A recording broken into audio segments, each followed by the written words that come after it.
There is a place on Earth so deep, so crushingly silent, that time itself seems to hesitate. The Mariana Trench, 11,000 meters of black water, pressure so immense it could collapse a submarine like paper. For centuries, it was seen as lifeless, a void, an abyss too remote to matter. But in 2022, during an international deep-sea expedition funded jointly by Japan, the United States, and a shadow entity known only as Orphic Research Group, something was seen. Not a creature, not a wreck, but light, artificial, pulsing in rhythm, breathing. The vessel was named Elite, after the Greek word for truth, though those who later reviewed the footage called it a coffin with eyes. It was unmanned autonomous submersible built with a titanium frame and a neural core that could interpret environmental stimuli with eerie intuition. It descended from the Keegan horizon, the mothership positioned above Challenger Deep. No announcement was made. The project was hidden under the guise of tectonic plate analysis, but those aboard the Keegan horizon were not such. Among them was Dr. Elias Mercer, a marine biologist turned defector from DARPA. Haunted, brilliant, erratic, he spoke of vibrations in the deep that resonated like language. He wasn't invited. He insisted on coming. At 8,360 meters, the lights of Aletheia flickered, not from failure but from hesitation. The AI logged an anomaly. Temperature inversion, a pocket of heat rising from below, an impossibility, and then came the light feint. It pulsed once every 8.6 seconds like a heartbeat or a countdown. What follows is extracted from the recovered black box footage. The submersible approaches a rift in a trench wall, narrow as a keyhole. Beyond it, the light intensifies. It is not scattered like bioluminescence, nor distorted like sun rays through water. It is clean, sterile, designed, and then frames freeze. The image glitches. The AI core logs a single line of data. It sees me. No one sleeps that night. The footage is played on a loop in the control room, and though it is silent, several crew report hearing whispering, not in English, not in words, just dot. Suggestion. Mercer begins to spiral. He sketches in his notebook without looking, his hands shaking. What emerges are not creatures but structures, columns, doors, spirals leading inward, always inward. He repeats a phrase over and over in his log. There is architecture down there. The next morning, the Aletheia resumes its descent. As if pulled, the AI resists. It reroutes, attempts to ascend, but propulsion fails. Some pressure differential or force unknown draws it back toward the rift. The light pulses faster. At 10,800 meters, a tremor is felt on the Keegan horizon. Instruments shake, screens flicker. The ocean roars, though no storm is above. And then, the feed dies. Total blackness, not from failure, from obstruction. Something has moved between the Aletheia and the light. When the sub is recovered 14 hours later, it is intact but something is wrong. The titanium casing is warped slightly inward, as though pressed by a massive thumb. Inside, the AI core is fused, solid, melted from within. There is no footage past the obstruction, but on the hull, etched by something impossibly fine, are 4 words in perfect English. You came too close. Dr. Mercer never speaks again. He is institutionalized in Kyoto, where he stares at the ocean through a narrow window and refuses to drink water. When asked why, he scribbles a single line before collapsing. It remembers drowning. The project is shuttered. Orphic Research. Weeks passed. The world forgot. The Mariana Trench returned to its silence, the sea smoothing over its secrets like a priest closing a book. But not everyone moved on. Hidden in a laboratory beneath Bergen, Norway, a splinter cell of oceanographers and cognitive theorists began decoding the audio outside official channels. They called themselves Abyssal Gate, and at their center was Dr. Vera Holt, a neuroacoustician once exiled from IT for theorizing that certain frequencies can alter not just mood, but memory itself. She listened to the spiral tone over 5,000 times. She claimed it wasn't a warning, it was an invitation. The next descent was unauthorized. A civilian, submersible, retrofitted from a deep-sea mining platform, rechristened, but 3 of them were former military. The 4th was Holden. They transmitted nothing for 17 hours. No audio, no telemetry, no light. But then, at 11:11 p.m. UTC, a burst transmission hit a weather satellite orbiting above Micronesia. It contained 6 seconds of distorted video. What it showed should not exist. Columns, black, seamless, and taller than cathedrals. They rose from the trench floor in perfect hexagonal formation. Between them hovered orbs rotating slowly, emitting steady beams of blue-white light. The footage cut before revealing what lay at the center. But in that same month, seismic monitors near Guam registered rhythmic pulses from deep underwater, regular as a heartbeat. Not tectonic, not volcanic, but precise every 86.4 seconds. The same interval as the original light pulses. When researchers mapped the signal over time, it formed a shape. Again, the spiral. Always the spiral. Meanwhile, strange reports surfaced. Fishermen off the coast of Palau claiming that whales were beaching themselves in silence.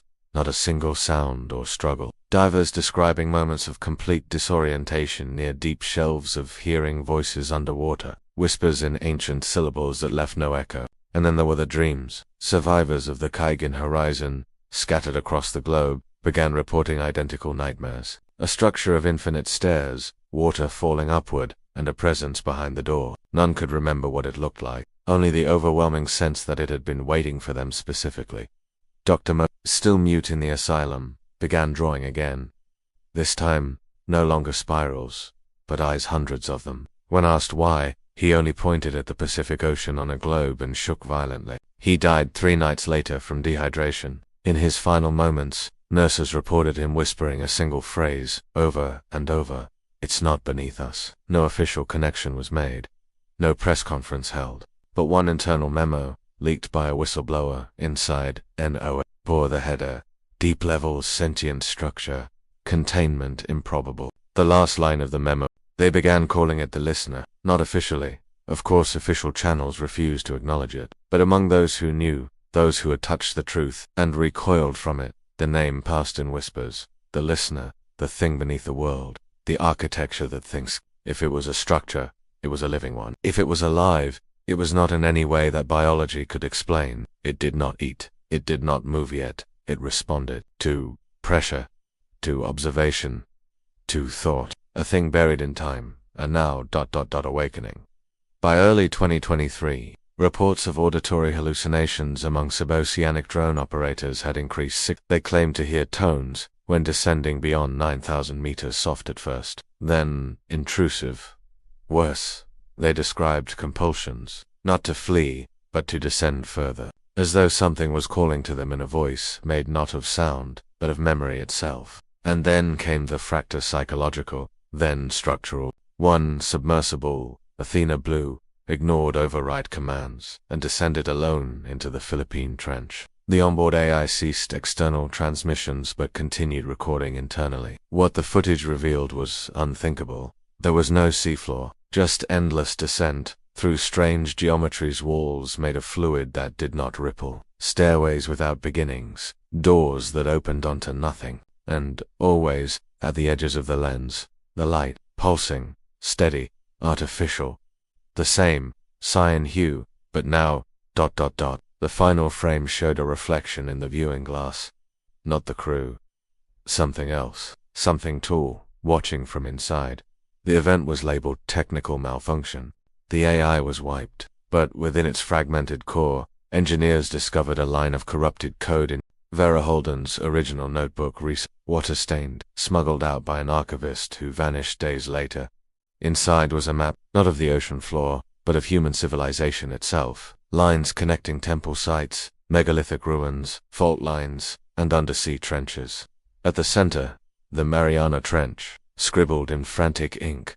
It is the original observer. If true, it changed everything. The listener was not watching us. It was watching with us. A consciousness so vast it could project into ours, embed itself in myth, religion. Perhaps the first gods were not imagined but inherited, echoes of a presence deep and cold. It was not that ancient cultures worshipped the sea, it was that something beneath it shaped how we dreamed, how we feared, how we remembered. That would explain the compulsions, the shared symbols, the spirals in cave paintings, tens of thousands of years apart. That would explain the eyes, Mercer always faceless, never human, always looking inward, because perhaps the abyss had already seen us long before we saw it.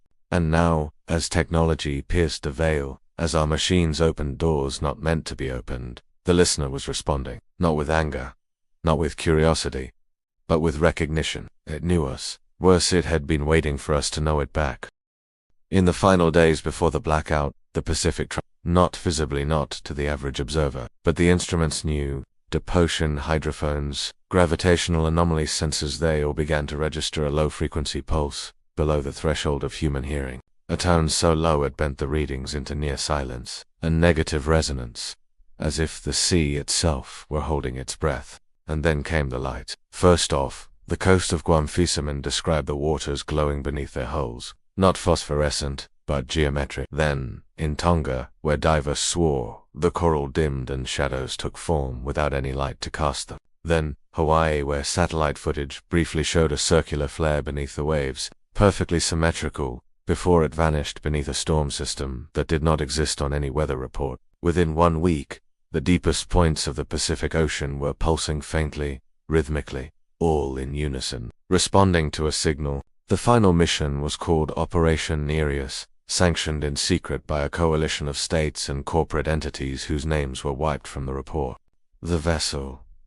Daedalus. Deep. A prototype manned. Submersible with heterosystent alloys. And quantum sensory mapping. It was crewed by 3.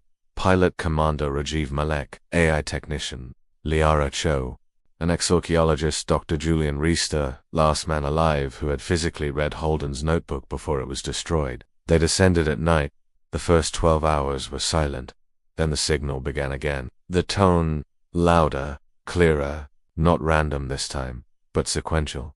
A pattern. Liara deciphered the rhythm. It corresponded to prime numbers. The abyss was counting, not to something, but from something. A beginning, at 10,950 meters, they entered the anomaly zone. Currents stopped. Gravity wavered. The walls of the... and then ... Contactor, a voice not through comms, but inside their minds. Not words, but understanding. A pressure that compressed thought into symbol. It spoke not with language, but with memory. Malik wept, screaming that he could feel his mother's death again. Liara collapsed, whispering the name of a brother she never had. Reese wrote furiously, his pen moving before his mind could follow. The message was simple, repeated through every echo of time and pain. You were built to carry me. The truth was unspeakable, and yet it bloomed within them like ice and blood. Humanity was not the apex, it was the vessel. The listener had not waited idly in the deep. It had planted seeds. Dreams, impulses, obsessions with the unknown. The push to descend, to explore, to listen. Every myth of sea monsters, sunken gods, abyssal kingdoms, these were not fantasies, but fragments, fosses of its signal, buried in the minds of those sensitive enough to hear. And now, we had come full circle. We had returned, like cells to a root. The final entry from the Daedalus feed was not video, but telemetry.